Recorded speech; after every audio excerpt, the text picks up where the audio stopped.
Bien, se fue Pope. Bueno, igualmente en este momento estamos abordando el segundo encuentro donde vamos a abordar las prácticas corporales en relación al consumo. Sí, para eso tenemos y agradecemos al profesor Ramiro Gainza de la Universidad Nacional de Luján. Sí, tenemos al referente del espacio de consumo del Ministerio de Educación, que es Coco Pagano.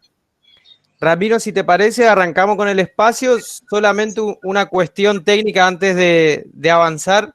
Sería lo ideal que todos podamos tener el micrófono silenciado.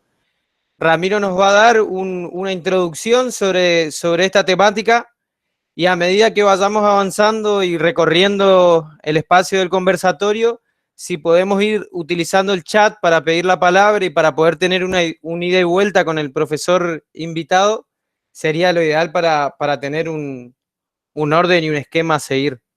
Así que si te parece, Ramiro, muchas gracias, bienvenido. Bueno, no, gracias a ustedes.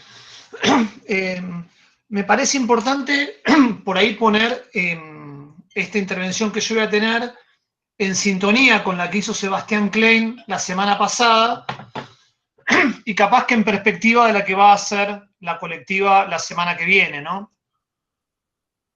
En parte, prácticas corporales y política, que era un poco el planteo Bien. que hizo Sebastián, que creo que estaba entre nosotros. Yo en la pantalla no veo a todos, veo a algunos. Lo vi, me parece que salió hace un ratito, Sebas. Sí, por ahí tuvo miedo, porque yo en realidad le dije que, pues yo propuse, en realidad yo me quedé pensando mucho en las intervenciones de Sebastián del otro día y en parte me parece importante tratar de compartir con ustedes como desde dos lugares. Por un lugar, retomar el discurso que Sebastián trajo y retomar los diálogos que fueron surgiendo el otro día, un poco en el sentido de ir construyendo un diálogo entre todos los que estamos acá, digamos, ¿no? Un poco en el sentido de que yo no me siento un especialista que sé de un tema y me encuentro con personas que no saben de ese tema, sino nos encontramos muchas personas que vamos trabajando y capaz que yo lo que voy a intentar es proponer algunos disparadores a alguna organización sobre cómo se aborda en general la temática del consumo, poner algunas perspectivas teóricas que nos ayuden a ordenar algunas miradas, no porque la mía sea una mirada particularmente interesante, sino para poder ver un mapa de miradas y sobre eso retomando algunas cuestiones que Sebastián trajo el otro día, dejar algunos temas, algunos debates, capaz para el último encuentro del viernes la semana que viene, que la colectiva La Grupa va a tratar ahí de por ahí hilvanar más en esos temas específicos, ¿no? Ahí está Seba Ramiro, disculpa que te interrumpa. Ahí se conectó. Bueno, buenísimo.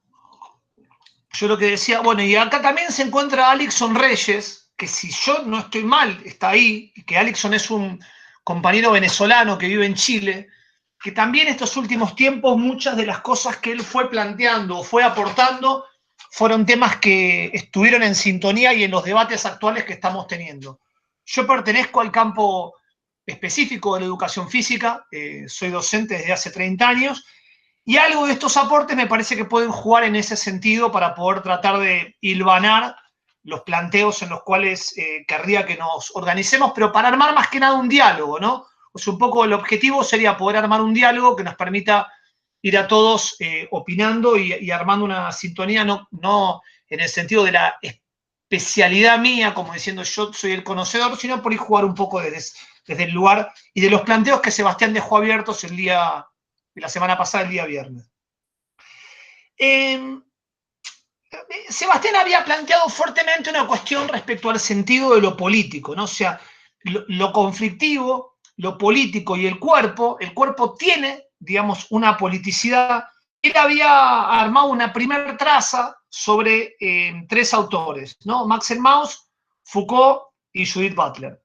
A mí me parece importante retomar eso porque nosotros tenemos que hilvanar que si nosotros vamos a pensar prácticas corporales en el marco del consumo, eso está situado en una forma de ver la realidad, en una forma de entender la realidad que básicamente tiene que ver con el contexto histórico en el cual estamos, con el contexto político en el cual estamos, con el tiempo histórico en el cual estamos parados.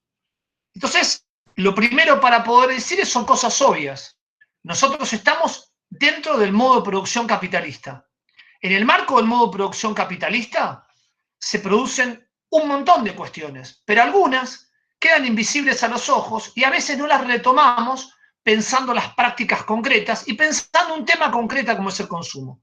Para el modo de producción capitalista lo más importante es construir mercancías que se compran y se venden y de esas mercancías generar la mayor plusvalía posible y eso en el marco de una mirada profunda permite pensar una gran trama de lo que se va a construir alrededor de la producción de esas mercancías y de los distintos órdenes que van a acompañar y que van a estar yuxtapuestos, ¿no? El otro día se había planteado lo colonial, lo patriarcal, digamos, como estructuras claves y que van apareciendo en distintos momentos. Por ejemplo, en este momento el racismo aparece con mucha fuerza en distintos ámbitos de Estados Unidos como uno de los focos, pero a veces se pierde de vista que ese racismo tiene una base en algo central, que es que para este modo de producción tiene sentido el racismo en tanto en cuanto la expoliación de la plusvalía en las mercancías que se construyen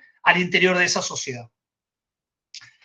Respecto al consumo, el otro día, en un conversatorio, Alixson Reyes había hecho una intervención majestuosa respecto al lugar que Papá Noel ocupa, que yo recomiendo ir a ese planteo, porque él dice, bueno, algo que aparentemente está apolítico, que aparentemente tenemos que resumir, él hace todo un planteo de qué significa en términos políticos, en términos ideológicos, en términos simbólicos, en términos culturales, el lugar que Papá Noel ocupa, y bueno, y con mucha poesía, él armaba una traza que vale la pena desplegar después, ¿no? Entonces, la primera pregunta sería, si esto es una cuestión que es estructural, las prácticas corporales, las acciones que nosotros hacemos con nuestro cuerpo, lo que se enseña y se aprende respecto a esto, va a estar enraizado con esta primer matriz, que esta primer matriz es lograr estructurar prácticas corporales donde se prioricen un determinado tipo de experiencias que no pongan en disputa las lógicas hegemónicas que planteó Sebastián el otro día. Entonces, ¿qué prácticas corporales van a ser las que van a estar más difundidas? Aquellas en las cuales aparezca invisibilizada la conciencia, aparezca invisibilizada la posibilidad de una percepción que desnaturalicen esta trama. En este primer nivel, yo creo que nos vendría bien por ir pensar en una categoría, porque Sebastián el otro día planteaba la cuestión de la otredad y me parece que nos podría ayudar una categoría más, además de esta, que es la categoría de enajenación. La categoría de enajenación que Carlos Marx la desarrolla sobre un concepto concreto que es el concepto de trabajo enajenado. Cuando él piensa el trabajo enajenado, él está pensando 4 tipos de enajenación. La enajenación del trabajador respecto al propio proceso de trabajo, respecto al producto, que es la mercancía que la fábrica va a hacer, respecto al compañero, que lo invisibiliza como un otro y lo ve como un elemento con el cual hay que competir, y con respecto a lo que llama el ser genérico. A mí me parece interesante ver estas 4 categorías que aparecen en la mirada de Marx sobre el trabajo enajenado, porque estas categorías nos van a permitir tratar de entender cuál es el tipo de consumo y de consumismo que va a haber en la sociedad actual respecto no solamente a las mercancías que los sujetos consumen, sino además y potencialmente a todas las prácticas de vida, o sea, a la vida cotidiana. Y lo más fabuloso que hay es que esto está invisibilizado, que en general esto no aparece como algo importante y relevante respecto a ver en las prácticas corporales. Nosotros decimos, bueno, las prácticas que ocurren son prácticas que se dan naturalmente, que se dan por la libre elección de los sujetos, que aparecen de una manera, uno podría decir, irreflexiva. Y si uno se pone a hurgar un poco y uno se pone a ver cuáles son las cuestiones de normalización que aparecen ahí, cuáles son las cuestiones de imposición que aparecen ahí y cuáles son las necesidades de que los sujetos que hacen esas prácticas corporales estén enajenados respecto a la propia práctica en sí.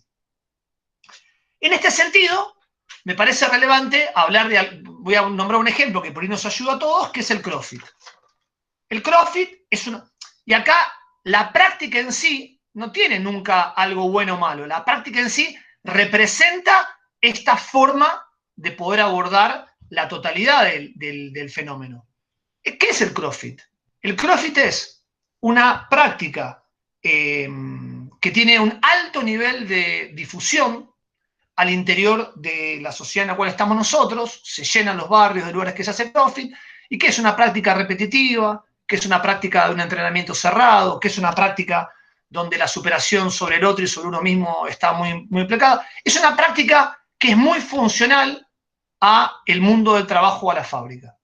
Repito, yo no estoy en contra del CrossFit. Yo lo que estoy planteando es, si uno tuviera que utilizar un paralelo para poder verlo en este primer juego teórico, bueno, ¿cuál sería la diferencia de yoga al CrossFit?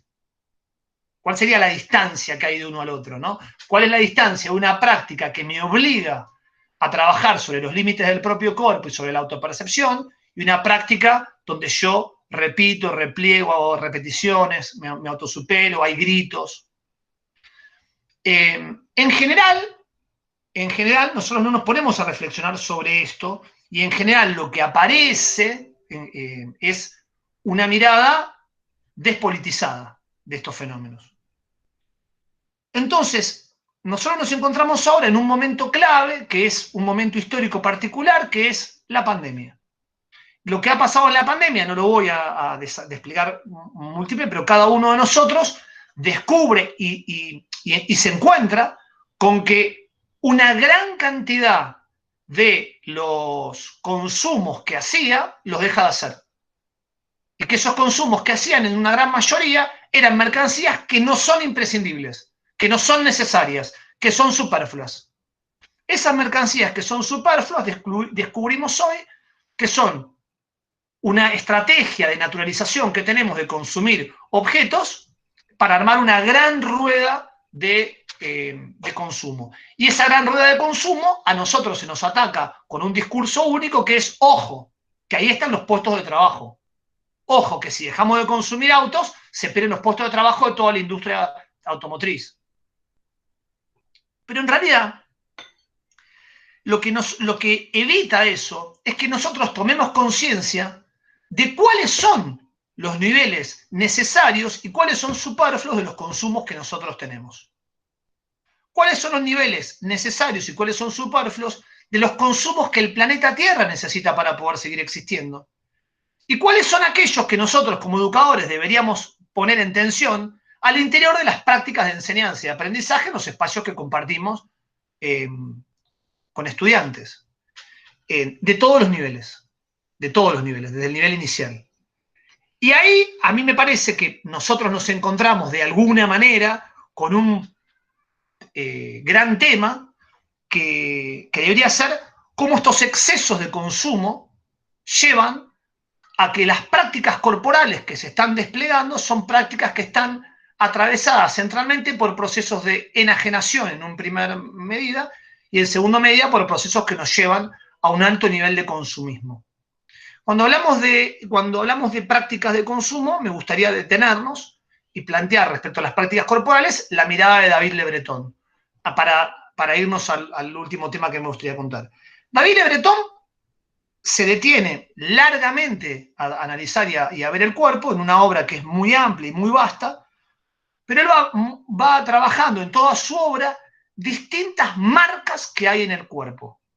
En el libro La Marca, en el libro Los excesos de la comunicación, en el libro sobre la piel, David lo que hace es ver cómo los sujetos marcan en sus prácticas sobre el propio cuerpo marcaciones que antes se podían hacer sobre la propia sociedad. Y cómo el sujeto queda limitado y restringido al propio cuerpo como el lugar para poderle mostrar al otro, para poderle mostrar a la otra, para poderle mostrar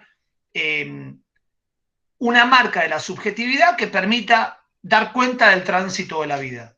Y en ese lugar él inscribe los tatuajes, en ese lugar él inscribe distintas marcas corporales, y en ese lugar él inscribe también la imposibilidad en este tiempo histórico de propiciar lo que él llama dos características centrales para oponerse a esa velocidad que plantea el consumo, que son el silencio y la palabra sobre los excesos de la comunicación, que son el caminar, que él tiene un libro específico de esto, a los excesos de los del tránsito y del devenir, del moverse en el espacio. O sea, la posibilidad de hacer una pausa para poder mediar con el propio cuerpo esta articulación, este encuentro con la realidad a través de una práctica corporal concreta que centralmente tiene que estar ralentizada. Porque la pregunta sería, ¿qué fue lo que nos llevó a querer correr más rápido, a tener aplicaciones para andar en bicicleta más rápido y bajar los tiempos? O sea, ¿cómo fue ese proceso donde las prácticas corporales contemporáneas están muy ancladas a una app que tenemos bajada a nuestro celular que nos dice cuántas calorías gastamos, qué velocidad vamos y cómo vamos? Bueno, esa lógica es la lógica de la fábrica, es la lógica del rendimiento, es la lógica del objetivo. Ese es el problema. El problema es, y acá es donde me parece que nosotros tenemos que ponernos a pensar en profundidad, que esas prácticas representan este modelo y representan una funcionalidad de este modelo que es trabajar hacia un objetivo concreto, donde ese objetivo concreto tiene que ver con ganarle al otro, bajo el discurso de ganarme a mí mismo. ¿Y quiénes son los que hicieron el mayor despliegue de esta, potencialmente, quiénes son los que hicieron el mayor aporte, sobre todo al interior de nuestro campo? Lo que se llama comúnmente en el campo de la educación física el deportivismo. Pequeño paréntesis. Yo soy una persona que hace deporte. O sea, yo entreno 3 veces por... O sea, soy un viejo, pero hago deporte. Entreno 3 veces por semana, compito 1 vez por mes, y me interesa ganarle a los de mi categoría y a los que tienen 20 años, que por supuesto pierdo. Hago esta aclaración porque no estoy hablando desde un lugar que no sé lo que es el deporte, ni me interesa el deporte, y no sé lo que es la competencia. No, yo lo hago y me someto a ello y me parece interesante sincerarme respecto a que voy a hablar de este fenómeno, no desde un lugar de desconocimiento total. Y cuando voy a la cancha, sé a dónde estoy yendo. El problema es que el deportivismo al interior de la educación física arrasa con las posibilidades de que las prácticas corporales no estén en el marco de un consumismo desmedido. El deportivismo lo que hace es posiciona como bien cultural el deporte, pero sobre todo como un bien cultural indiscutible, apolítico, y como un bien cultural que ante todo es un bien cultural necesario y a priori tiene todas las bondades de los usos y de lo discursivo. Los Juegos Olímpicos traen nuevos serios, nuevos gladiadores. Los mundiales traen el momento en el cual nos mancomunamos atrás de 11 gladiadores que van a combatir contra. Y el modelo del deporte, de que el deportivismo lleva adelante, es un modelo que representa esta enajenación. Y cuando hablo del deporte, claramente me estoy refiriendo a cómo el deporte profesional ingresa en las lógicas del deporte al interior de los clubes, de la sociedad de fomentos y de los patios en las escuelas. Cómo esta lógica del rendimiento aparece como una lógica de imitación. Y esa lógica de imitación es una lógica de consumo. Yo siempre cuento la misma anécdota, que hace 2 años llegué a Barcelona con mi hijo menor, que en aquel momento tenía 13 años, y yo le digo, bueno, estamos en Barcelona, mi amor, tenemos muchas posibilidades de hacer, y me miró como diciendo, mi papá es un marciano, papá, vamos a ver a Messi. Papá, vamos al Nou Camp a ver, o sea, él, con un padre no futbolero, tenía inserto que Barcelona es Messi y que Messi es un dios en el tiempo actual. Imagínense en este momento que no sabemos en qué club va a jugar dentro de un mes. Todo lo que hay alrededor de las noticias como si hubiera algo central en la vida cotidiana nuestra respecto al futuro deportivo de un jugador profesional de la envergadura de Messi. Los tiempos de conversación que nos llevan a definir si fue mejor o peor que. La energía que nos lleva el hablar sobre si tal equipo, tal cosa, tal equipo, tal. Este valor cultural que el deportismo atraviesa se ve en las casacas deportivas que los jóvenes llevan en los barrios populares y se ve en las prácticas concretas en el lenguaje. Pero también se ve en las prácticas corporales que, sumidos en este consumismo, esto irradia para todos lados y también al interior del campo específico de la educación física. ¿Por qué? ¿Y contra quién? Y termino con esto. El por qué tiene que ver con que la educación física no pudo delimitar, digamos, y sobre todo en la formación de los futuros educadores y los educadores vigentes no pudo delimitar cuál es su campo de intervención. Y entonces el deportivismo viene bien porque el deportivismo te resuelve, digamos, la práctica cotidiana en algo concreto que en psicología social le llamamos tarea. Entonces resuelve enseñar handball, resuelve enseñar vóley, resuelve enseñar hockey. El problema es que el consumo que se hace de eso es un consumo que termina en los torneos deportivos, es un consumo que termina en el drill, es un consumo que termina en habilidades cerradas, bajo un discurso de que, de que el deporte es positivo.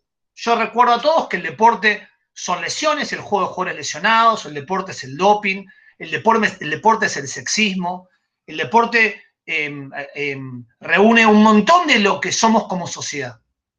Un montón de lo que somos, José, y sobre todo de lo peor que somos. No es que el deporte se puede separar como las mejores partes que tenemos. No, no, el deporte es el doping de Armstrong. El deporte es la trampa. El deporte es tirarte en el área cuando no fue full para que cobren full y festejar cuando se cobre un full que no fue. O sea, no representa en sí mismo. Es un medio y debería ser un medio. Walter Brash plantea que el deporte metido en las clases de educación física se transforma en un medio que educa en un tipo de consumo de consumo de prácticas corporales igual que para la fábrica. O sea, para el tiempo de trabajo. Tiene el mismo sentido que tiene el recreo en la escuela. Un tiempo que va a ser el mismo sentido que va a tener el recreo en la fábrica del trabajador. ¿Cuál es el problema? Que el deporte y las prácticas de educación física podrían ser otros y educar, dice Walter Brash, para el tiempo de ocio, para el tiempo por fuera de la escuela, con un valor en sí mismo. O sea, no para reproducir el modelo de la fábrica, sino por fuera de esa estructura de condicionamiento que tan bien explicitaba Sebastián la semana pasada. Eso implicaba una ruptura gigante. Pero el segundo punto y último para explicar esta cuestión de consumo es ¿contra quién? O sea, ¿quién pierde cuando este tipo de deporte gana al interior de las prácticas de educación física, gana al interior de un club de barrio, gana al interior de una política pública? Y el que pierde tiene nombre y apellido y pierde un tipo de contenido específico y de acción específica que es el juego. Y me detengo acá 2 minutos para cerrar, ¿no? Cuando me refiero al juego, ¿a qué me estoy refiriendo? Cuando me refiero al juego, me gustaría empezar, digamos, por... hay un autor que está vivo, ¿no? Es un norteamericano muy, muy valioso, que se llama James Kurtz, que le escribió un libro al cual llegamos a través de Denis Nachmanovich, que se llama Juegos Finitos, Juegos Infinitos, en el año 1986. Él escribe un libro donde él plantea una lógica respecto a las teorías del juego, donde la totalidad de lo que pasa en la vida, él lo puede plantear como juegos finitos que son acotados, normados, o juegos infinitos que son abiertos y que nos permiten otra perspectiva. Este planteo que hace Kurtz es un planteo muy valioso porque retoma de alguna manera aquel planteo que había hecho Brian Sutton Smith sobre la ambigüedad del juego en las retóricas del juego. O sea, lo que tenemos que pensar acá es no en el juego en términos una herramienta y un contenido de un campo disciplinar particular, la educación física para el patio, sino el juego como una cosmovisión, como un algo más amplio, como una forma de ver la totalidad de los discursos que hay sobre la vida. Ese es el planteo de la retórica de Sutton Smith. Ese es el planteo de Huizinga en Homo Ludens cuando dice el juego es previo a la cultura y la cultura se va a hacer a través del juego. Toda. La poesía, las leyes, la guerra, toda. No está hablando a los educadores y entre los educadores a un campo específico. Está hablando del juego en términos filosóficos. El juego desaparece de las clases, y sobre todo el juego que no es funcional a este modelo del deporte, o sea, el juego por el jugar en sí mismo, y desaparece de la vida cotidiana en el siglo XX, o tiende a desaparecer, según Huizinga, de alguna manera, porque es enemigo de ese modelo del orden, ese modelo fabril, ese modelo de la escuela formal, que pretende encapsular todo en prácticas estructuradas cerradas, en juegos finitos, donde la regla está puesta por el afuera, y donde la forma de consumo es una forma de consumo que es necesaria para ese modo de producción y necesaria para ese ordenamiento. El juego infinito nos permitiría ver otra trama, mucho más amplia, con otras estructuras y otras posibilidades, y con el sentido de que el juego en sí mismo tiene un valor. Si uno piensa respecto a las prácticas, uno se encuentra en general, yo soy de la ciudad de Buenos Aires y me es más fácil hablar de ahí, uno se encuentra en general con que las prácticas son repetitivas sobre prácticas que hacen otros, hacinados. Por ejemplo, los runners, la gran discusión que se dio con la apertura, runners hacinados, corriendo, haciendo lo mismo, midiéndose, cuando la práctica tendría que ver con un nivel de introspección y tendría que ver un nivel de hacer con el otro y tendría que ver con un nivel de poder pensar en torno a esto, la práctica es una excusa. Lo que hay acá es una reproducción de un tipo de consumo. Respecto a consumo, siempre me parece importante una anécdota, ¿no? Yo en el año 2010 estuve en una beca en Estados Unidos trabajando durante 3 semanas en programas de juventud en riesgo. Yo trabajaba con jóvenes de la Ciudad de Buenos Aires en situaciones muy difíciles. Y en esa beca nos juntamos con todos los equipos de trabajo de adicciones de USAID de Estados Unidos. Y era muy interesante, porque ellos tenían un plan, una estrategia, una lógica para poder abordar el tema del consumo de los norteamericanos, jóvenes, pero no tenían la pregunta, que era, ¿por qué esos jóvenes consumen esas sustancias? Que es el punto de partida, digamos, ¿no? El punto de partida es, ¿qué es lo que me lleva a ese? Entonces, capaz que lo que uno debería pensar acá es, ¿por qué? ¿Cuál es el sentido político de ese consumo? Y en el caso nuestro, las prácticas corporales que nosotros visualizamos, que nosotros compartimos, ¿cuál es el sentido político que tienen? ¿Por qué proponemos esas prácticas? ¿Y por qué no proponemos otras? ¿Son esas prácticas un camino, un juego finito? ¿O son esas prácticas un camino, un juego infinito? ¿Son esas prácticas funcionales a este modo de producción? ¿O son esas prácticas que rompen con ese esquema para poder pensar otras trazas y otros trayectos? Para podernos acercarnos a otra lógica. A otra lógica que implique la reflexión. No es lo mismo una práctica alienada que una práctica con conciencia. No es lo mismo una práctica donde yo puedo reflexionar con el otro que una práctica donde yo hago y repito y grito. No es lo mismo una práctica donde el sujeto que coordina dice 10 más que una práctica donde el sujeto que coordina se planifica, organiza con el sujeto que está desplegando esa experiencia. Y eso me refiero a un polideportivo o un patio. Yo soy docente en un patio también. Y yo, en medio de la pandemia en la cual estoy, en la escuela secundaria en la cual estoy, yo doy clase. Y a veces es tratar de romper, porque también el joven que está educado por este sistema también es un joven que pretende que se reproduzcan esas prácticas, que son las que conoce y las que quiere hacer y las que quiere reproducir. Entonces, también a veces son encontrar fisuras para poder hacer propuestas concretas que rompan un modelo de práctica corporal y de consumo que aparentemente son las únicas que puede haber. Y en esa fisura es donde nosotros podríamos tener la capacidad de nuestro campo disciplinar, la educación física, de romper con esto. Y ahí ya no importa qué práctica. Ahí no importa, digamos, importa el sentido de la práctica en sí. Yo a mis alumnos de quinto año, yo vengo trabajando con un grupo hace muchos años, los de quinto año, yo les hacía una propuesta. El otro día, cuando empezó la pandemia, empezaron las complicaciones de cómo dar clase, ¿no? La educación física se le complicó y muchos lo que hacían era hacerles trabajos prácticos, ¿no? De vóley, fútbol. Yo decía, ¿pero para qué hacen eso? Si eso no tiene ningún sentido en la vida cotidiana, ¿no? Entonces a mí se me ocurría pensar, bueno, hagamos con los pies prácticas disruptivas, prácticas que le permiten corporalmente encontrarse disruptiendo con otros, prácticas de juego con otros, prácticas de juego con otros que les impliquen estar en este medio como estamos nosotros ahora viendo qué se puede descubrir con otros, que fueron desde jugar corporalmente con otro por Zoom, a una práctica de mis alumnos de quinto año que les quería contar era, bueno, che, vamos a hacer una práctica, volvé a un baño de inmersión.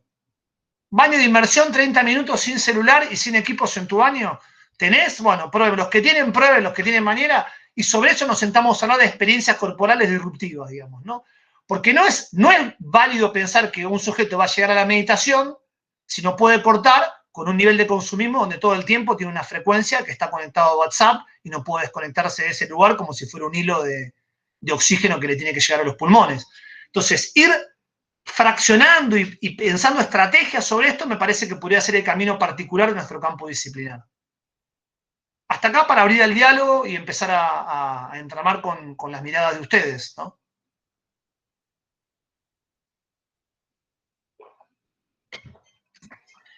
Bien, buenas tardes a todos los profes que nos saludé hoy. ¿Se me escucha? Perfecto.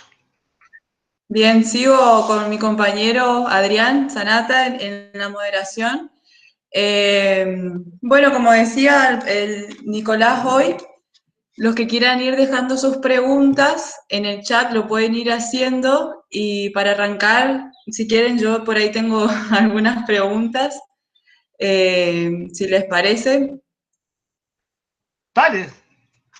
Sí, bien. La primera que un poco se fue desarrollando en tu discurso a medida que ibas avanzando, y me venía esta pregunta por ahí de cómo se relacionan las lógicas de consumo, las lógicas de las prácticas con los sectores sociales o con la sociedad, o cómo ciertas lógicas de consumo, ciertas lógicas de las prácticas se ven reflejados más en algunos sectores sociales que en otros.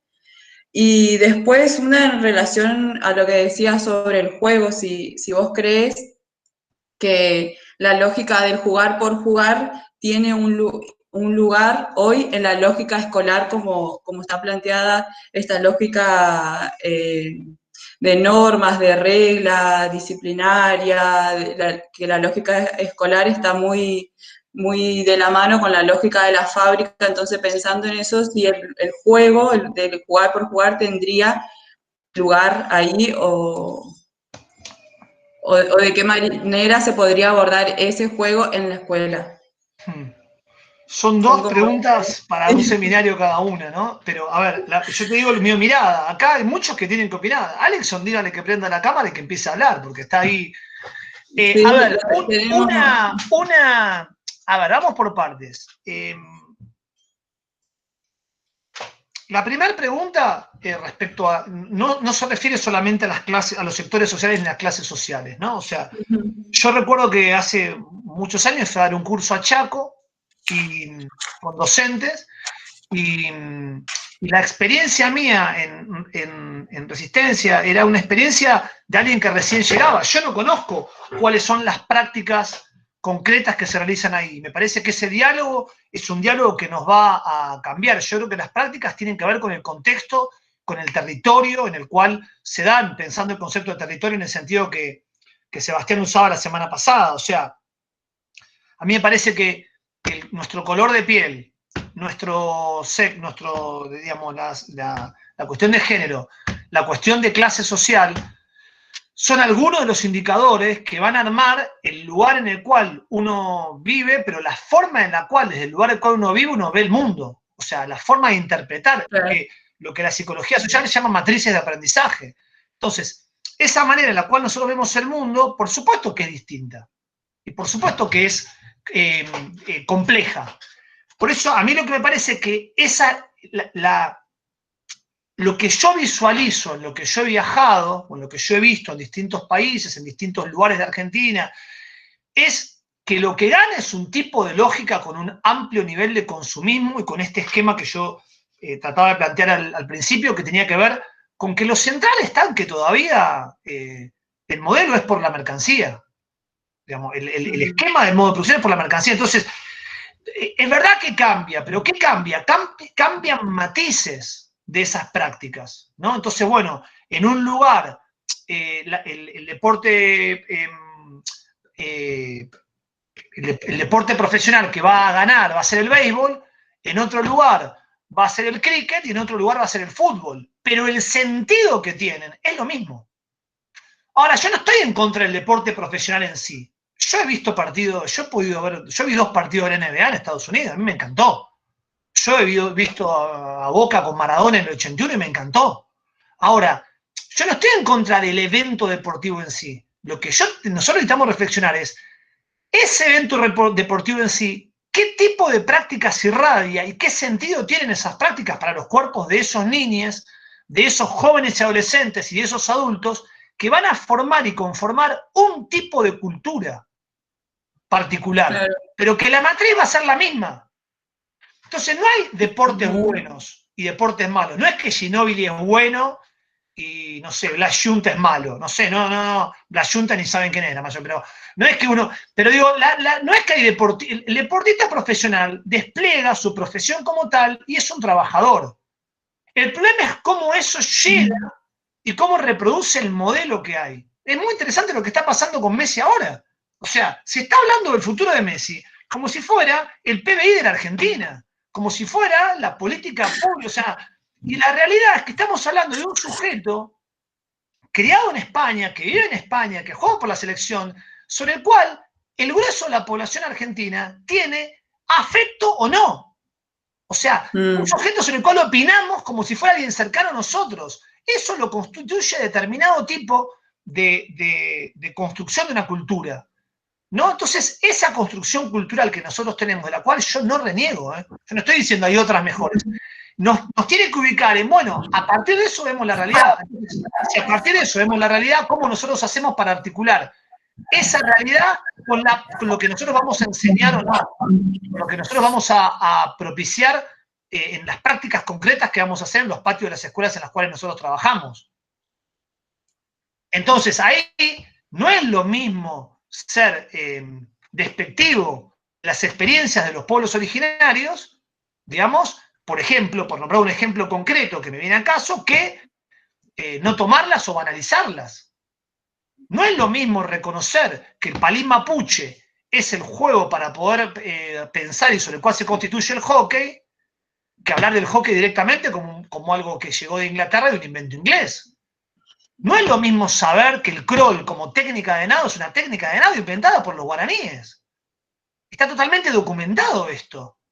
Ahora, si yo como docente de natación enseño el crawl como una técnica más, como en la fábrica, o como un aprendizaje europeo en el momento que surgen los Juegos Olímpicos de Pierre de Coubertin, pierdo el sentido profundo que tuvo el crawl en los guaraníes, en la construcción en el sentido profundo que tuvo ese estilo. Ahora, claro, esto implica un estudio, un situarse, un lugar, y también la perspectiva del grupo con el cual estoy. Porque, por ejemplo, yo charlo mucho con la gente que habla sobre deportes alternativos, y dice, bueno, el kabaddi es la liberación, la contrahegemonía, y el fútbol es la alienación. No, no es así. El fútbol puede ser un montón de cosas. El kabaddi en sí, o cualquier juego alternativo, deporte activo, es un medio también. Depende en lo que se transforme para lo que yo quiero usarlo en el despliegue del proceso educativo que voy a hacer con un grupo, va a ser el sentido que va a tener. Esto respecto al contexto. Y el segundo punto, que es muy complejo, que vos hacés, es el jugar por jugar, ¿no? Es muy difícil eso. A mí me parece que el otro día Sebastián fue muy ordenado al explicar el sentido que tiene lo escolar y diferenciarlo de la escuela, ¿no? Y lo escolar, perdón, y diferenciarlo de la educación. Y lo escolar es la escuela. O sea, lo escolar es la escuela, y la escuela es la escuela hegemónica, que es una escuela que forma para la fábrica, que forma para la sociedad de consumo, que forma... Yo doy clase en la escuela, queremos que sea otra cosa, pero es el modelo de escuela que tenemos todavía. Sí. Ese modelo de escuela que nosotros tenemos no forma para la emancipación, no forma para empoderar a los sectores populares. Es una escuela que domestica, aún hoy. No toda, hablamos genéricamente, no toda, no en todas las provincias, no de la misma manera, pero aún hoy. Es una escuela que no tiene el uso del tiempo ni del espacio que los niños, las niñas requieren. Es una escuela que en ese sentido somete a los sujetos a estar en el pupitre. Es una escuela que prioriza la matemática y la lengua por sobre las artes y las prácticas corporales. Esto que yo estoy diciendo, que es algo objetivo, es algo que pasa, trae de la mano que para la escuela el recreo va a tener sentido en tanto y en cuanto sea un momento en el cual, como dicen las maestras, gasten energía para después volver al aula tranquilos. Y la clase de educación física, como a veces nos dicen los maestros, es cansámelo mucho así después puedo estudiar matemática bien. Esto es lo que pasa en la práctica concreta, en la escuela concreta.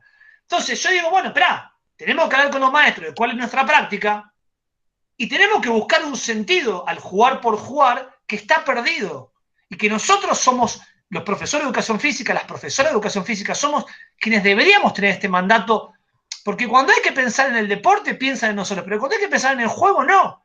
Y no hablo del juego como un elemento menor para aprender matemática, o sea, el juego con un sentido, el juego pedagógico, no ese juego. Mucho menos el juego mal llamado en otra época nuestra, predeportivo, como si fuera un escalón menor para el deporte que es el bien mayor. No, el juego, en un sentido profundo del jugar por jugar, como planteás vos, que entre a la escuela eso, sería poder propiciar de alguna manera un lugar de contrahegemonía. Sería poder propiciar de esa manera un debate situado.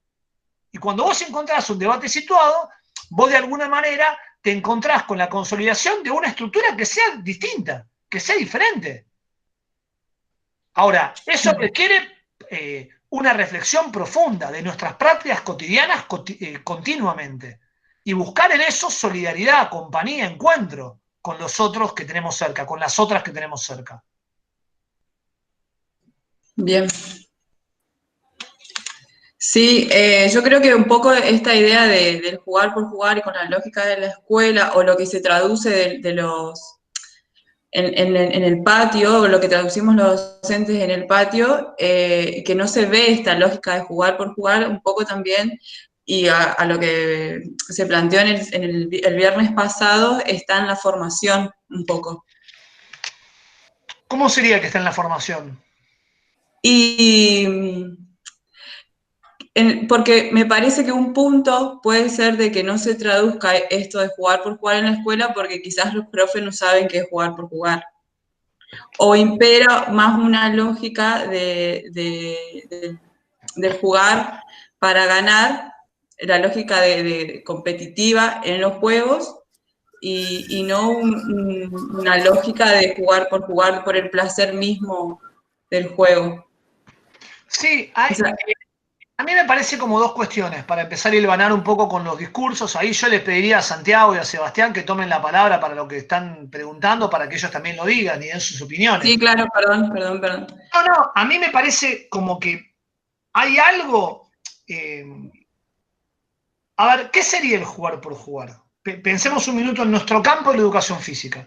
Nuestro campo de la educación física no es el modelo del laissez-faire de corrernos del lugar de educador para que los chicos hagan lo que quieran con la pelota, un modelo que hemos visto. No es ese modelo.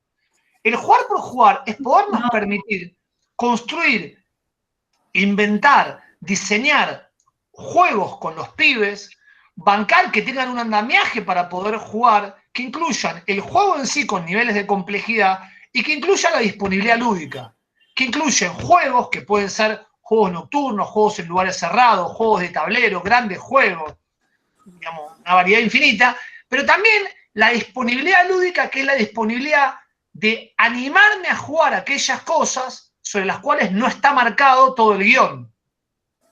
Entonces tenemos que ir primero a nosotros, los adultos, los educadores. ¿Cuál es el lugar? ¿Cuáles son los juegos paradigmáticos de nuestra sociedad? Vamos a nombrar juegos de tablero.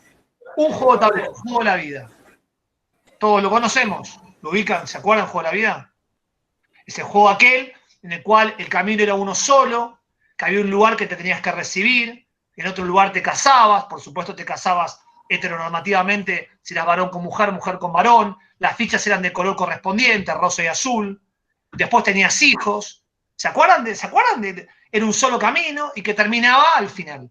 Y si te iba mal, te ibas a la montañita esa de la filosofía y te ibas a filosofar porque habías fracasado en la vida. El juego que era de un camino único, donde uno avanzaba y retrocedía, es un juego totalmente cerrado, un juego finito, que es un buen paradigma, igual que el estanciero. El estanciero, todos también lo hemos jugado. ¿Por qué estos dos juegos? O sea, el estanciero, donde queda muy claro que Buenos Aires, zona norte, es más importante que Formosa. Donde queda muy claro que ser propietario y que pases por adentro de mi territorio te implica que pagues un peaje. Entonces, el estanciero es un juego político y es un juego político también el finito, y es un juego también el juego de la vida. Entonces, el modelo de juego en el cual nosotros estamos estructurados son modelos de juego que son en general cerrados. Claro. Nos permitimos jugar por jugar. Cuando nosotros agarramos una pelota con 3 o 4 amigos y nos vamos a jugar a cualquier cosa con la pelota, un parque o una plaza. Entonces nosotros también estamos adentro de esa misma matriz que nos lleva a tener un modelo fabril o un modelo de consumo en las prácticas corporales. Y acá te cuento una anécdota que es para mí una anécdota que siempre cuento la misma, perdón, pero no tengo mucha variedad. Yo con mis amigos durante 12 años nos juntamos en nuestra infancia y adolescencia a jugar en un parque todos los sábados a la mañana. Poníamos los bolsos, teníamos una pelota y jugábamos al fútbol.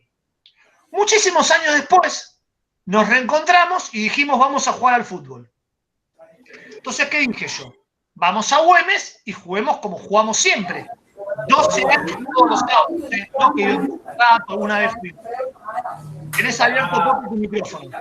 Y hay un volumen que sale de atrás. Y entonces, ¿qué me contestaron? Bueno, alquilemos una canchita. Yo le digo, no alquilemos una canchita. Vamos a donde fuimos tantas veces, tantos años. Bueno, finalmente me dijeron que no. Que alquilemos una canchita. 15 de los 18 decían, vamos a una canchita de papi fútbol, porque están los arcos, es claro si hay gol o no, y es claro con las líneas si la pelota es fuera o no. Esos mismos sujetos que me dicen... Todo cerrado. Esos sujetos, 25 años antes, jugaban sin problemas sin línea. Y discutíamos todos si había sido gol o no. Y todos sabíamos que no convenía mandar la pelota al ángulo porque era una discusión eterna y más vale meterla por el medio y abajo para que sea gol. ¿Qué era lo que perdieron?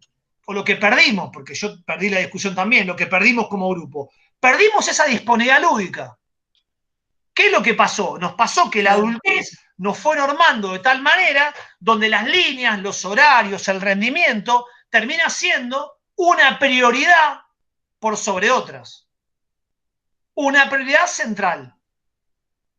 Digamos, a mí me parece, bueno, hasta ahí con eso, ¿no? Entonces, me parece que es interesante el planteo de la pregunta de Andrés.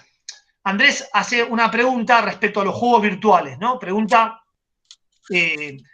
digamos, si la virtualidad de alguna manera extingue los juegos, ¿no?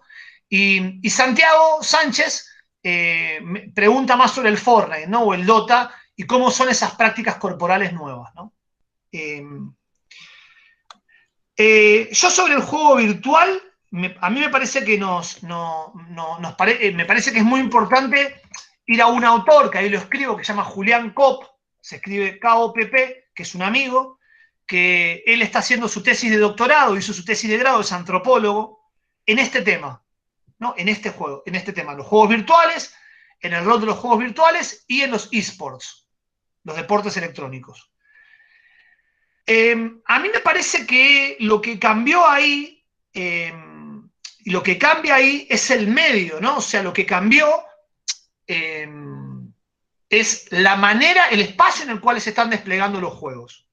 Y el espacio en el cual se están desplegando los juegos, lo que nos pasa es que nosotros muchas veces no entendemos del todo ese espacio. O sea, el espacio en el cual se están desplegando esos juegos, nosotros lo vemos con una distancia diciendo, no, son mejores los juegos donde aparece el cuerpo de otra manera desplegado. Concretamente, le decimos a los pibes, es mejor jugar a la mancha que jugar al Fortnite. Para los que tienen la cámara prendida y me hacen la vida más fácil, levante la mano quien jugó al Fortnite. Bien, ninguno. Entonces, yo le pregunto a Alejandro, le pregunto a David, le pregunto a Daniel, que no jugaron al Fortnite, ¿cómo van a emitir opinión sobre ese objeto? O sea, ¿cómo hago yo para hablar de algo que no conozco? Entonces, acá es donde uno empieza a hacer agua. Y yo cuento la experiencia con mis 2 hijos. Yo tengo 2 hijos adolescentes, varones, uno tiene 20 y otro tiene 15 ahora. El de 20 se encerró 1 año y medio, se encerró a jugar al Minecraft, ¿no? Entonces, en aquel momento que yo trabajaba con Julián Kopp, yo estaba aterrado. Yo decía, che, mi hijo está encerrado jugando al Minecraft, el Minecraft es malo, el fútbol y la escondida son buenos. Mi discurso era ese. Tiene que salir de jugar al Minecraft porque está encerrado en su pieza y juega al Minecraft, va al colegio y nada más. El problema es que en ningún momento yo dialogué con él de lo que era el Minecraft, que es un juego espectacular, que es un bien cultural que su generación tiene, que es un bien cultural mucho más interesante que el truco, que el ludo y que no sé, y que el juego de la vida, que son mis grandes propuestas de vida lúdica. Entonces, lo que aparece ahí es una gran distorsión de lo que los adultos empezamos a ver sobre el juego juvenil, porque nosotros creemos que la presencia del cuerpo no se da en el juego virtual, y lo que pasa es que se da la presencia de un juego, de un cuerpo distinto en un juego distinto que nos cuesta comprender. Finalmente, mi hijo, luego de 1 año y medio de ir al colegio y estar encerrado ahí, que yo estaba preocupado por la socialización y demás, salió de la pieza, ¿no? Y unos meses después me lo encuentro y me lo encuentro en mi casa viendo la televisión, un programa en inglés, una película en inglés. Entonces le digo, Ernesto, ¿no tenés la película subtitulada? Me mira y me dice, papá, yo sé inglés. Lo miro, como uno mira a un marciano, y le dice, no, mi amor, vos no sabés inglés. Nunca fuiste a una academia, nunca fuiste un profesor, en tu escuela no tenés inglés. Mi amorcito, o sea, debes estar queriendo decir otra cosa. Me dice, no, papá, yo sé inglés. Entonces, dejo que transcurra la película, pongo stop y le digo, ¿qué dijo? Me traduce. Pongo stop, le traigo un libro, lee, le digo, ¿qué dice? Y bueno, el pibe sabe inglés.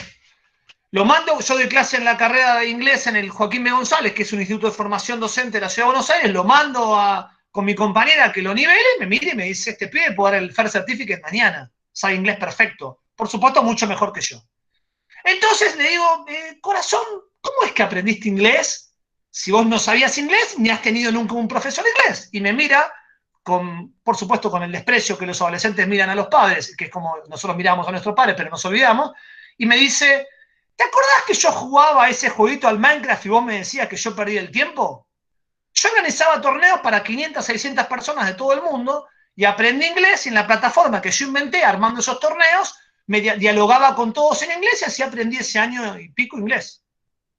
O sea, muchas veces hay aprendizajes que nosotros no visualizamos en ese territorio de ese juego. Entonces mi hijo menor que juega al Fortnite tuvo más suerte porque yo ahora lo vivo más relajado el tema y ahora está jugando al Fortnite mucho. Y lo que aparece ahí es lo mismo que aparece en otro lugar. Aparece la industria, aparece el juego normatizado, aparece una práctica de consumo, pero igual a la otra. Ahora, la pregunta mía es, che, el Fortnite es una aplicación, es un tipo de juego que es unos juegos del hambre adaptado para cualquier dispositivo. Yo no voy a hacer un lo a algo que yo no juego, que son los juegos virtuales, pero hay algo ahí que representa algo similar a un tipo. Y ahí sí es lo que dice Gilles Brucher, un autor contemporáneo francés muy importante. Gilles Brucher lo que dice es, la cultura lúdica de alguna manera es algo que está definido por los sujetos que están en ese contexto, hablando del mismo concepto de cultura de antes. Y esa cultura lúdica actual está mediada por los juegos virtuales. Entonces nosotros también tenemos que hacer una transposición de acercarnos a esos juegos virtuales para entender cuáles son los discursos que hay ahí adentro, cuáles son las problemáticas que hay ahí adentro, cuáles son las exclusiones que hay ahí adentro, cuáles son los temas que hay ahí adentro, para no estar fuera del tema. Cuando llegó el deporte, cuando llegó el fútbol, lo mismo pasaba con aquellos que hacían gimnasia en el campo de la educación corporal. Cuando llegó la computadora en los 90, decíamos que no entra a la escuela. Bueno, ya vieron lo que pasó. Entonces me parece que también hay algo de resistir al juego virtual porque no lo entendemos en lugar de entender que es un fenómeno masivo. Y para hacerla corta, en Asia, lo que son los Juegos Panamericanos, son los Juegos Asiáticos en Asia, ya hay reconocidas 2 disciplinas como eSport. O sea, los eSports van a entrar al COI, al Comité Olímpico Internacional, y van a ser parte de las disciplinas. Y nosotros decimos, pero no deberían ser. ¿Por qué? Preguntamos, ¿no? Preguntan los teóricos. ¿Por qué? Y porque el cuerpo, yo me imagino una maratón, yo que imagino el remo, el fútbol, el hockey. Está bien, pero hay una disciplina olímpica que es el tiro, donde el tipo está fijo. O sea, donde el tipo, o sea, el costo corporal de que hace tiro es un costo de concentración. No es muy distinto al del Fortnite. Entonces digo, también hay algunas prácticas corporales que nosotros validamos y otras que no, y en esa puja de hegemonía contra hegemonía, bueno, como vienen con el mercado del otro lado, los juegos virtuales van a arrasar eso. Por supuesto que aparece otro tipo de conducta que nosotros tenemos que tener los ojos muy abiertos. Lo que me parece que no la podemos despreciar si nosotros no la conocemos. Me parece que ese debería ser un punto de partida clave, ¿no? Lo que nos podría ayudar mucho. Bien, Ramiro, ¿se escucha? Ahí habías abordado 2 preguntas que te habían hecho los compañeros en el chat. Veo que tenés el chat activo, pero también para poder ir avanzando sobre algunas otras cuestiones que fueron desplegando otros compañeros. Bueno, acá habla Ceci Almada, dice excelente posición, te saluda. Mi pregunta dice acerca de las estrategias. ¿Qué estrategias pensás que pueden abordarse para promover desde la educación física la ESI y dentro de ese abordaje la promoción del trabajo del bienestar general de los sujetos? No es mi especialidad, o sea, y me parece que va a ser el eje que van a trabajar el viernes que viene. Yo ya te voy vendiendo la charla del viernes que viene, ¿viste? Gracias. Pero yo creo que la ESI es central. O sea, la ESI es una herramienta política muy potente, una conquista muy grande que tenemos. La implementación de la educación sexual integral es una responsabilidad de todos, de todas, de todes. Es una tarea también. Nosotros tenemos que entrar en una perspectiva de incorporar a la ESI como estructura transversal, pero también en nuestras propias prácticas. Entonces, no es solamente discutir, un chico de La Poderosa decía el año pasado en la jornada de educación física emancipadora, ya quedó viejo hablar de la educación física mixto. Y es verdad, ya quedó, es como si estuviéramos hablando ahora de no sé si el deporte va a ser profesional o no, qué sé yo, es un debate que ya terminó hace rato, ya es profesional. Hablar de eso puede tener valor, pero es un valor que muy, muy lejano de la vida cotidiana. O sea, la realidad concreta es que la ESI tenemos que hacer un esfuerzo por implementarlo. ¿Quiénes se resisten a la ESI? La derecha y nuestros propios compañeros maestros. Se resisten las estructuras estatales porque no les sirve. Se resisten aquellos que piensan que los niños y las niñas no tienen que tener una formación integral respecto a su educación sexual. Bueno, nosotros tenemos que incorporarla como un eje transversal y tenemos que incorporarla en cada práctica. Entonces después no podemos ver cosas tan básicas como, bueno, varones y mujeres, no sé, cosas así. Porque ya las infancias trans nos traen debates y perspectivas que queda viejo eso. Yo trabajo con profesores de educación física que todavía me plantean que no puede haber clases mixtas en la escuela secundaria. Yo la verdad que los miro y les digo, mirá, ¿qué querés que te diga? Ya hablar de esto es como estar hablando, no sé, es como ser un ludita, es ser terraplanista directamente, digamos. No sé, no me parece que sea algo que como disciplina profunda nos sirva. Me parece que es algo que tenemos que superarlo y que tenemos que acompañar a aquellos que tienen dificultades para superarlo, pero no podemos acompañar ni a los luditas ni a los terraplanistas. Tenemos que acercarnos más al campo de la ciencia y acercarnos más a pensar a los pibes como sujetos de derecho. En esa línea, digamos, me parece que es como clave también pensarnos nosotros en esa trama. O sea, ¿qué nosotros tenemos que modificar todo el tiempo? Los varones, ¿qué nos tenemos que deconstruir? Tenemos que modificar de nuestra propia forma de ver la realidad, porque nosotros vemos la realidad, intervenir en la realidad de una manera que es una manera que tiene que tener revisiones muy profundas. Por supuesto que yo he hecho fila a los varones y las mujeres, por supuesto que en una clase de educación física en los 80 o los 90 lo he hecho, pero eso requiere que nosotros empecemos a repensar qué lugar le vamos a dar a un varón bien, qué fuerza que tenés, che, estás jugando como una nena, todas esas microsituaciones que son políticas y que pasan por vulnerar derechos y que la ESI tiene que acompañar a que los pibes puedan estar empoderados para poder modificar esas prácticas y discutir con aquellos docentes que no las pueden modificar. A mí me parece que, bueno, eso me parece que es para el viernes que viene, despleguémoslo entre todos bien. Y después me parece que hay una pregunta. Sí. Hay una más arriba que quedó de Sebastián. Sí, lo que pasa es que la pregunta de Sebastián, la pregunta está relacionada con esto. Sebastián preguntaba sobre los modelos de cuerpo, ¿no? Dice, ¿crees que los discursos de la sociedad de consumo se cuelan en las clases de educación física y sus vínculos con los parámetros de belleza? Yo creo que se cuelan continuamente en nuestras propias matrices. Nosotros somos gordofóbicos, nosotros somos racistas, nosotros somos coloniales, nosotros somos patriarcales, no otros. ¿Cuál es el esquema de belleza? ¿Dónde pongo el deseo yo? Porque si no, estamos hablando de algo que no nos reconocemos parte del problema. Los profesores, las profesoras. La realidad es, ese esquema de belleza atraviesa toda la sociedad y tenemos que deconstruirlo. Y tenemos que hacer un esfuerzo de que las prácticas corporales nos permitan conectar con un concepto clave, que es el concepto de salud, con el concepto de movimiento, con un concepto de integralidad, con una mirada holística. Entonces, esas prácticas corporales tienen muchas resistencias, sobre todo en los varones. Yo, hace unos años, hará 4 años, 5 años, practico una práctica corporal que es la esferodinamia, que es una práctica con pelotas grandes más sobre lo micro que sobre lo macro. Los varones, como todos sabemos, en general, son más de ir al gimnasio, hacer bíceps, tríceps, y hacer cosas de salir a correr y correr más rápido. Entonces, siempre en los espacios de esferodinamia, lo que me pasaba era que el 98% eran mujeres.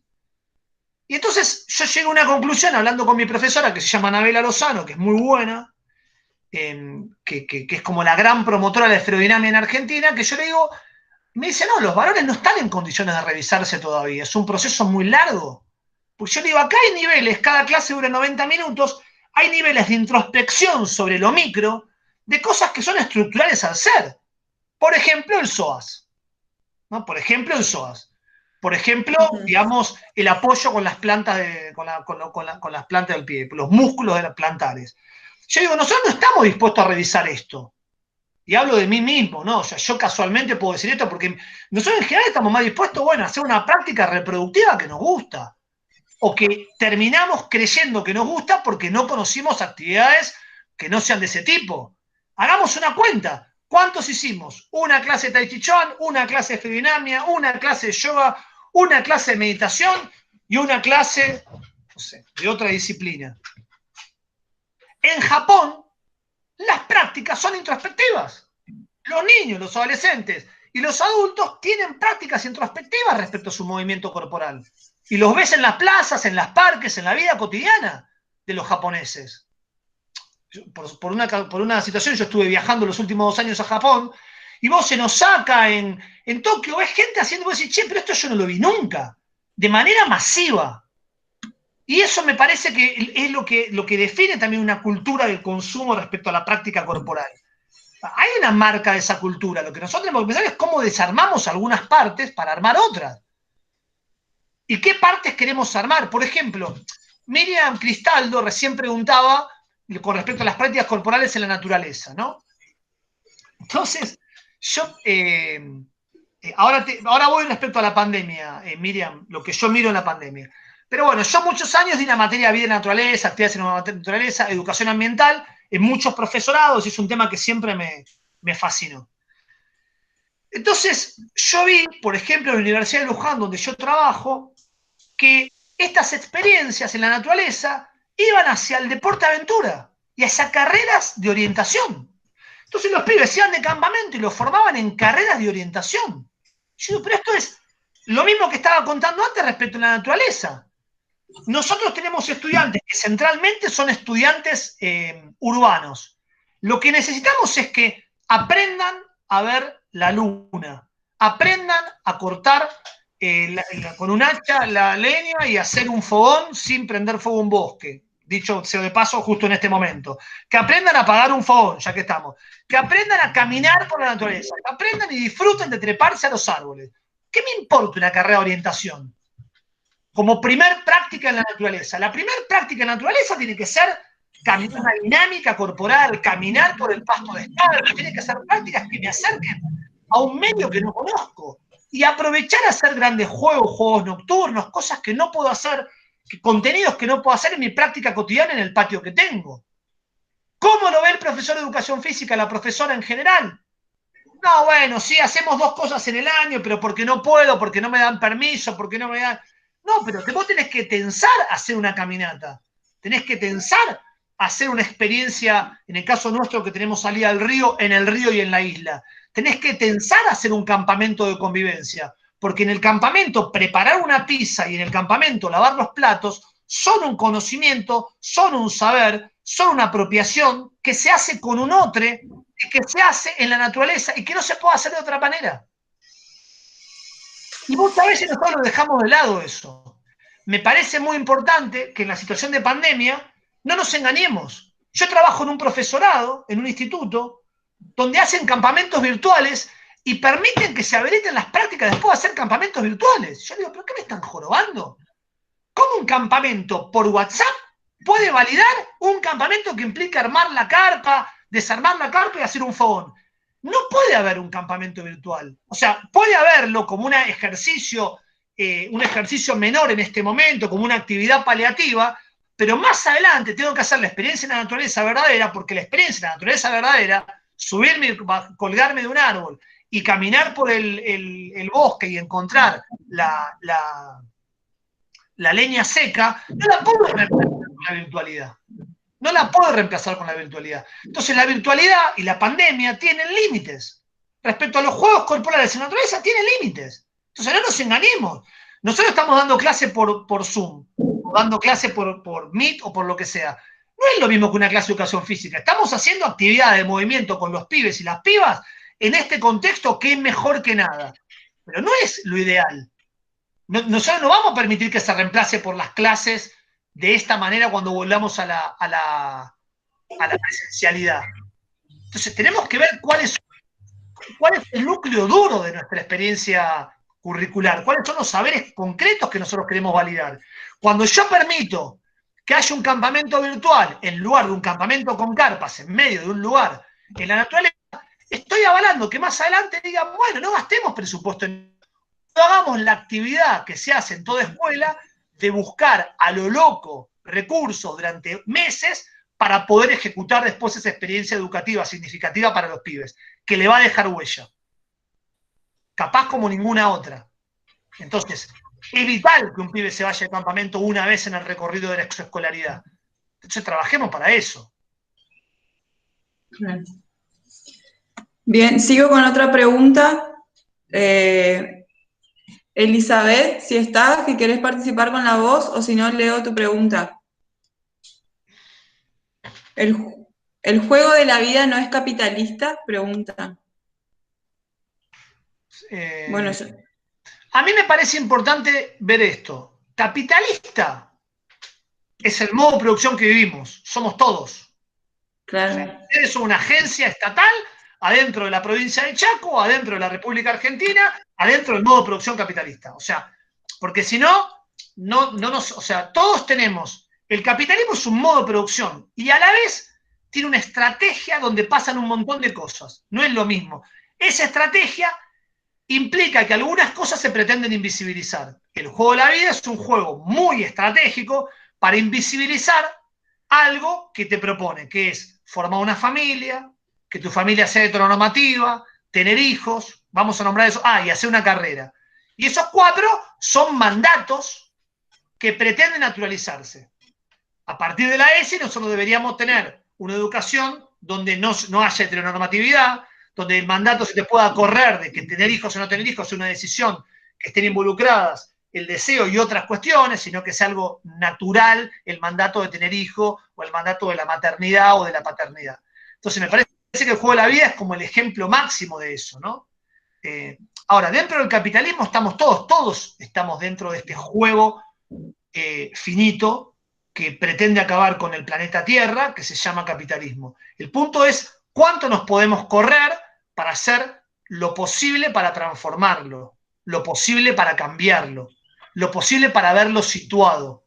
Yo recomiendo en ese sentido profundamente el último libro de Alixon Reyes, profundamente. ¿Por qué? Porque ese libro me permite ver situada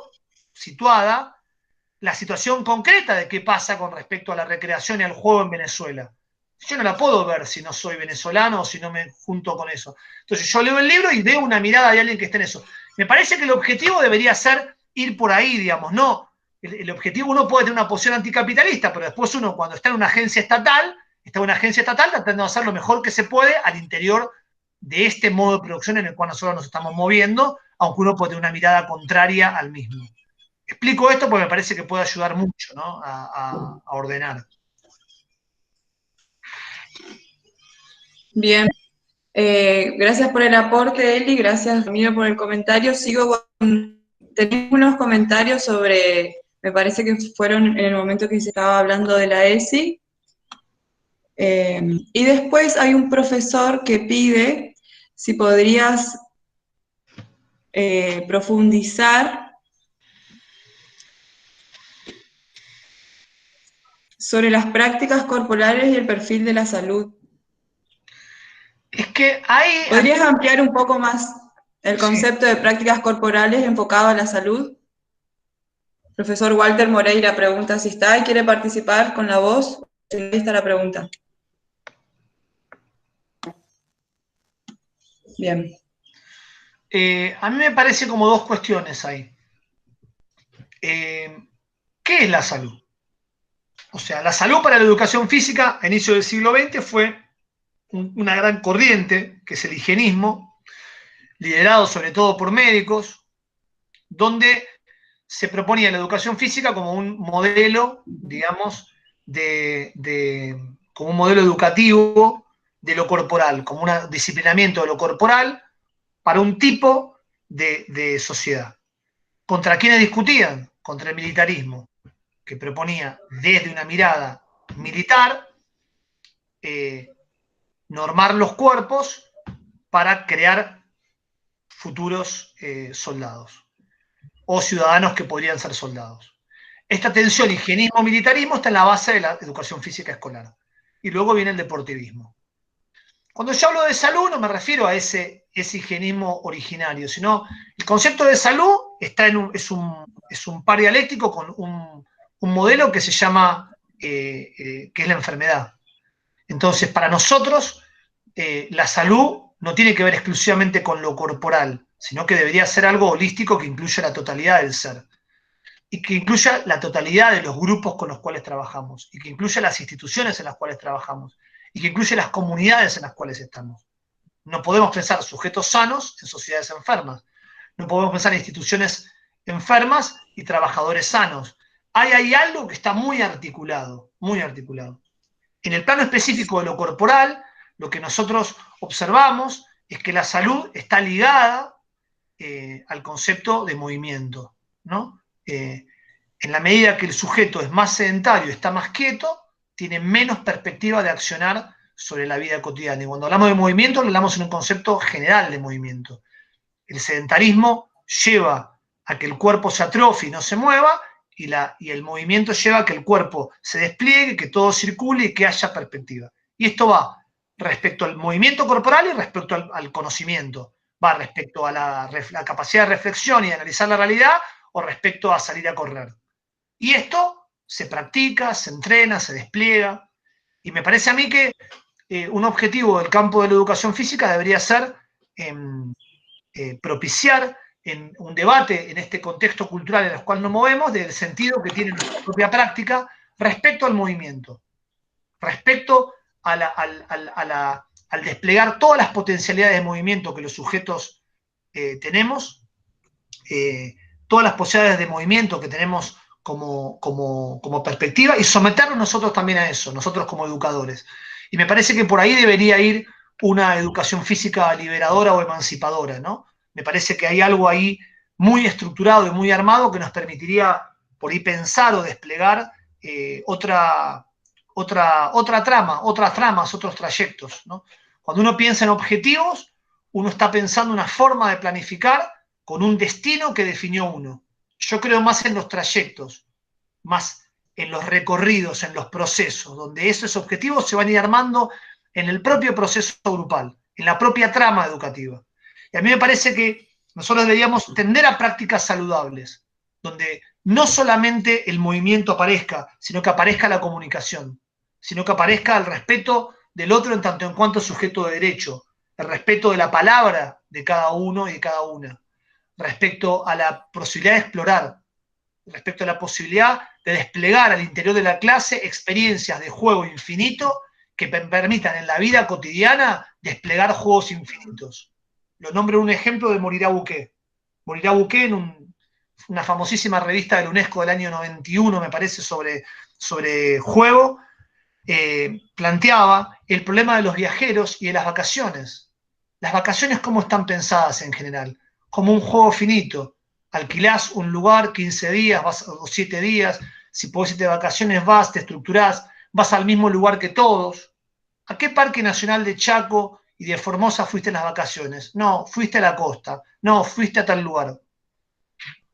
Incluso el mismo sentido de perderme, de armar algo finito. En ese sentido, un viajero que en las vacaciones sale a recorrer con su familia sin tener claridad de cuál es el punto final ni cuál es el objetivo, sino el disfrute del minuto a minuto, del día a día, es un juego infinito y le permitiría desplegarse de otra manera y de alguna manera jugar de otra manera esta trama, ¿no? Me parece que por ahí debería ir un poco la perspectiva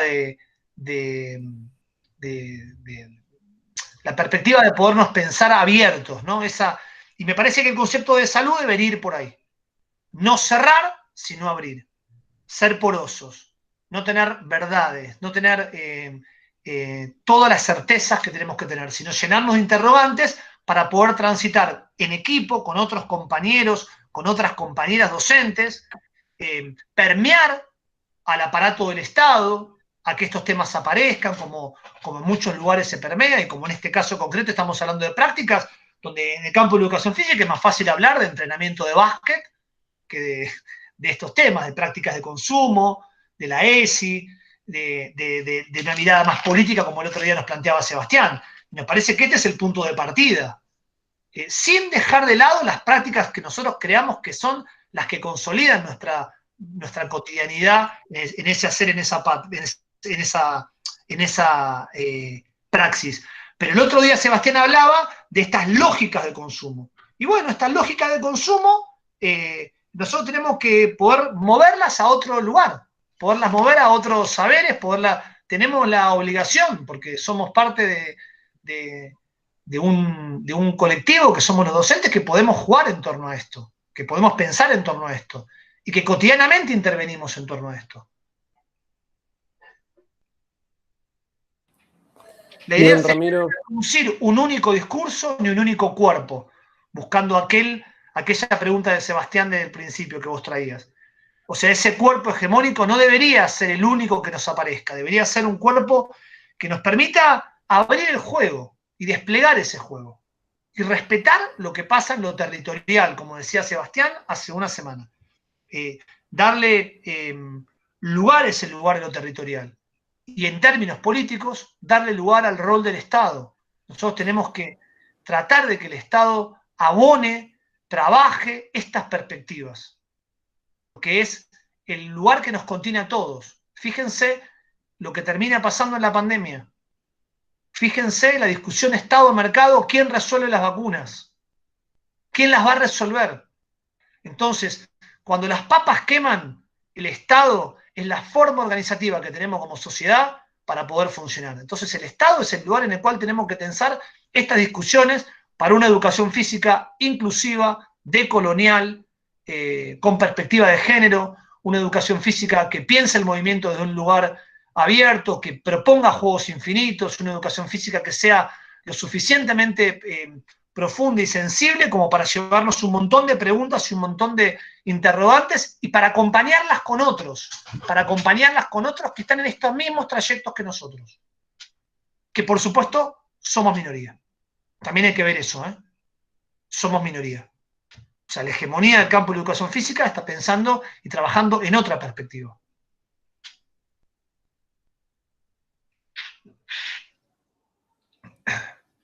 Bien. Muchas gracias. Bueno, Ramiro, la idea por ahí siendo 17:30, por ahí poder pensar en ir haciendo un cierre. Quedaron un montón de comentarios que fuiste abordando al mismo tiempo, yo revisando el chat acá, como para no releerlos todos. Creo que es bastante pertinente y también quiero sumar un poco o reflexionar con esto que traes de esta salud, de esta mirada holística, digamos, de la salud, pensando por ahí en algún tipo de práctica corporal específica. Mariano Giralde habla para la vida y de las posibilidades del movimiento que uno tiene que proponer al estudiante que logre alcanzar, digamos, disfrutar de ese cuerpo y de todas las posibilidades del movimiento que ese tenga, hablando propiamente de una práctica in situ dentro de este hacer cotidiano del profe de educación física, ¿no? Por ahí también invitarnos a pensar y a investigar un poco sobre la gimnasia, que se viene ofreciendo como un bien cultural, no pegarlo únicamente a algo reproductivo o hegemónico que siempre se enseñó, sino ver las noblezas, las bondades y la fidelidad que tiene en las cuestiones del movimiento, ¿no? Entonces, por ahí, invitar a pensar ese tipo de prácticas también como de manera inclusiva o global de este aspecto de esta salud holística o de este bienestar pegado al movimiento. No sé si por ahí podrías vos como ir haciendo un cierre con respecto a lo que tiene que ver con la cultura, el consumo y la educación física o las prácticas corporales en este caso, como para que podamos concluir, digamos, con el conversatorio de hoy. Gracias, Pope. No, a mí me parece que... A vos, sí, muchas gracias. Después de mucho tiempo volverte a escuchar para mí fue muy atento y me pone muy, muy contento. Así que te agradezco yo y bueno, ahí, lo que quieras. A mí, Pope, me parece como dos cuestiones para cerrar un poco. Me parece que nosotros tenemos que, como educadores, ver qué lugar ocupamos para que nuestras prácticas no sean reproductivistas, para no transformarnos en una fotocopia, para no, una fotocopiadora, en realidad, para no replicar continuamente lo que aparentemente hay que replicar y lo que aparece como un discurso único, ¿no? Sebastián Klein la semana pasada explicaba cómo la escuela reproduce y configura un formato único de cuerpo. A mí me parece que ese formato único de cuerpo que él con tanta claridad explicó, tenemos la obligación de transitarlo desde una tarea compartida, colaborativa, emancipadora. Esa tarea nos tiene que llevar a salir de los manuales de juego para volver a leer a Huizinga, a Roger Caillois y a Graciela Scheines, si no las hemos leído como autores de juego. Me parece que una autora muy importante en este momento es Denise Najmanovich, argentina, epistemóloga. Me parece que todos sus aportes en este momento nos están ayudando a pensar conceptos como el de cuidadanía que nos permiten desplegar esta trama de estos juegos infinitos que traje hoy, que es una idea que me acercó ella en las discusiones que tuvimos con ella. Me parece que nosotros tenemos que leer profundamente a David Le Breton hoy. David Le Breton, que está en la Universidad de Estrasburgo, francés, tiene aportes muy valiosos. Y me parece que transitar el silencio y el caminar como forma de oponerse a la velocidad, a los gritos alienantes de este tiempo, me parece muy importante. Me parece que es clave que nos encontremos con que cuidarnos también implica respetar algunos movimientos estatales en esta cuestión de cuarentena y aislamiento. Me parece que nosotros tenemos la obligación de dar un discurso respecto a que el movimiento no necesariamente es romper lo que se está pretendiendo desde el Estado en una situación tan difícil como esta, pero también empezar a diseñar en un futuro qué tipo de prácticas corporales queremos y son posibles. Y me parece que como educadores también es un buen ejercicio profesional someternos a ellas también. Nosotros mismos, no solo aprender a jugar al Fortnite, sino salir a correr o encontrarme a hacer una experiencia de danza o de gimnasia, como decías vos, con otro. Volver a la percepción, trabajar mucho la percepción, trabajar mucho la posibilidad de los límites del propio cuerpo. Porque uno explora las posibilidades límites del propio cuerpo, puede empezar a explorar los límites de la vida cotidiana, los límites de nuestros cuerpos en la vida cotidiana, que en muchos sentidos son mucho más amplios que lo que nosotros creemos. Me parece que el gran aporte de Parleva, que es la sociomotricidad, el concepto de estar con otros, de lo que se aprende con otros en el juego con otros, me parece que lo tenemos que agarrar en un sentido profundo y tratar de desplegar eso. No sé si ustedes vieron esa publicidad de esas dos chicas italianas que jugaban al tenis de un lado al otro de la cuadra, ¿no? En un pueblito de Italia, ¿no? Y es una publicidad que después les cae Federer a jugar contra ellas. Pero es muy linda la publicidad, porque la publicidad, más allá de todo lo que tiene la publicidad como forma, porque el origen es que hay dos chicas italianas que juegan al tenis de una casa a otra con la calle en el medio. O sea, la disponibilidad lúdica está latente. Nosotros tenemos que ayudar a regar eso, en cada patio, en cada esquina, en cada escuela, los grupos tienen que tener posibilidades para eso. En Venezuela hubo un gran trabajo en un momento sobre juegos estacionarios de piso y pared. Un estado que organice recursos económicos para armar grandes juegos de piso, grandes juegos de pared, en los patios, en las plazas, animadores que coordinen eso, espacios de movimiento que coordinen eso, materiales que estén a disposición, experiencias que estén a disposición. Me parece que hay mucho para hacer y tenemos la responsabilidad política de corrernos del lugar de comodidad para ir a un lugar de dar estos debates y de abrir la cancha para ir a jugar lo más que se pueda, ¿no? Me parece que por ahí debería ir la disputa a un consumismo ciego, a un consumismo sordo, a un consumismo mudo, que repite todo el tiempo lo que uno hace. Yo, la práctica deportiva que hago, les contaba que es el remo, les contaba que hacía una práctica deportiva, es el remo, porque yo desde chico voy al Tigre y salía a remar con mi papá. Y esa práctica deportiva me lleva a conectarme con la naturaleza, con el río, con un tipo de práctica. La Universidad de Luján da el río.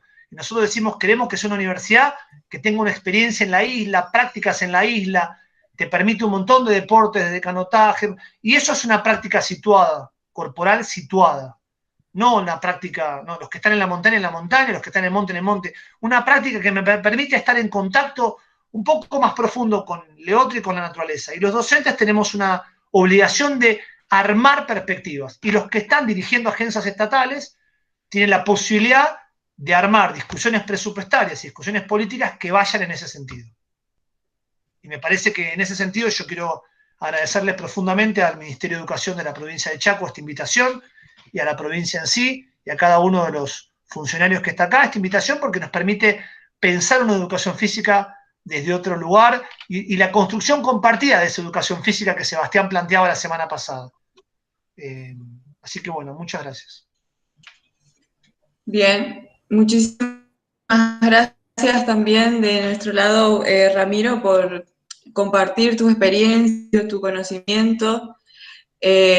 También queremos decir que hay no solamente agentes del Estado, sino tenemos muchos compañeros que también lo son, compañeros de toda la provincia, supervisores de educación física, y agradecerles también a ellos que estuvieron participando en este conversatorio, y a la vez queremos invitarlas para el viernes que viene, al conversatorio de prácticas corporales en clave de ESI, donde va a estar el colectivo Genera, que son un colectivo de estudiantes y que tienen estudios en esta problemática, así que, en esta temática, perdón, así que, bueno, queda abierta la invitación.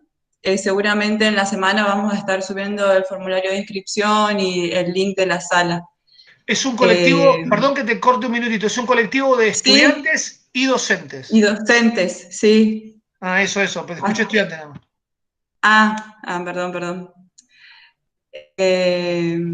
Bueno, si no hay más preguntas, comentarios, agradecemos también a la gente de socioeducativas, que fue en trabajo en articulación. Está Coco, si querés saludar, despedirte, si hay algún profesor docente que quiera hacer algún comentario, si no, damos por finalizado. Por ahí nomás retomar esto, me parecía todo importante lo que decía el profe Ramiro, y cómo también correr de este lugar de los consumos problemáticos están insertos en este discurso de consumo, ¿no? Y me parecía excelente porque creo que no hay posibilidad de pensar estrategias sobre los consumos problemáticos, sino hay como un escarbar en las lógicas del sistema de consumo. Por eso me parece que establecer otra forma de vinculación consigo mismo, con los demás, lo que decían en el conversatorio anterior, y esto de plantear puntos de ruptura de lo lúdico hasta de lo deportivo, me parece que no solo es estratégico, sino que es mucho más necesario. Más creo que llegando desde este fondo, lo otro va quedando como en el camino de paso, se establecen como estrategias más sobre esta lógica. Me parece que es una cuestión de lógica, y por eso me encanta lo que compartía Ramiro, y esto también de pensarnos en esas lógicas, y de lo importante que es abrirnos hacia estas posibilidades desde las diferentes áreas que nos tocan exclusivamente. Y la verdad que agradecerle a ustedes, a la Dirección de Educación Física, que no es algo nuevo el pensar este tipo de construcciones, sino que la vienen militando desde la forma en que se vinculan con los pibes, tanto vos como Pope como Nico, y cómo ustedes gestionan con la gente. Digo, me parece que son coherentes con eso, y yo me encanta, y por eso uno le invitan a un conversatorio a ustedes y uno dice sí, voy, porque ellos son lo que dicen, digamos. Así que nada, es un abrazo grande. Bueno. Coco, quiero decirte una cosa cortita que me había olvidado. Ahí a veces se cae en un lugar complicado de decir un pibe que hace deporte no consume sustancias, ¿no? Que es el verdadero miedo del consumo, ¿no? Y ese análisis es muy básico, muy básico. La pregunta central, como traía vos, es discutir por qué un pibe llega a consumos, diferenciar consumos recreativos de consumos de adicciones, y ver la lógica del consumo en todas las partes, no solamente en eso y como parte del problema, digamos, ¿no? Me parece que ahí hay algo muy interesante lo que vos decís. Y hay una autora argentina que se llama Débora Cantor, que ella tiene un libro justamente para pensar que muchas veces aparecen lógicas estructuradas en torno a esto. Y hay una lógica de intervención que a veces dice, bueno, es una lógica que te salva y vas a dejar de consumir si vos haces estas prácticas concretas. Y me parece que es una autora que puede ayudar mucho para pensar estos temas. Débora Cantor es una autora contemporánea argentina, muy hermosa, Débora. Sí. Sobre todo porque pone en cuestión las imágenes y las vinculaciones que hay desde la construcción de la juventud y los discursos. A mí me encanta ella. Débora es como una simiente fecunda para pensar la relación con los pibes y cómo las imágenes se generan estas nociones de cultura. Va hablando ella, ¿sí? Como esta, en realidad son como se anclan las representaciones culturales. Sí, me encanta y muchas gracias. La verdad que me encantó escucharte y lo que compartiste, no solo por el nivel académico, sino también porque nos interpela a ir viendo esto, ¿no? De cómo las lógicas instauran discursos, y esos discursos después plantean o hacen más fecundos mayores niveles de soledad y de frustración en las pibas, en los pibes, en las pibes. Y desde ese lugar, los consumos, cualquier consumo se convierte problemático cuando un pibe se siente solo. Me parece que estos son como discursos que tienen que anclar en el más allá, ¿viste? Eso.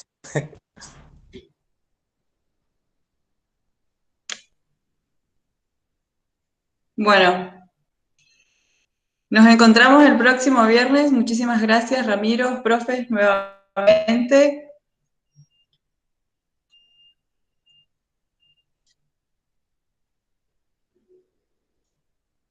Chao, hasta luego, buena semana.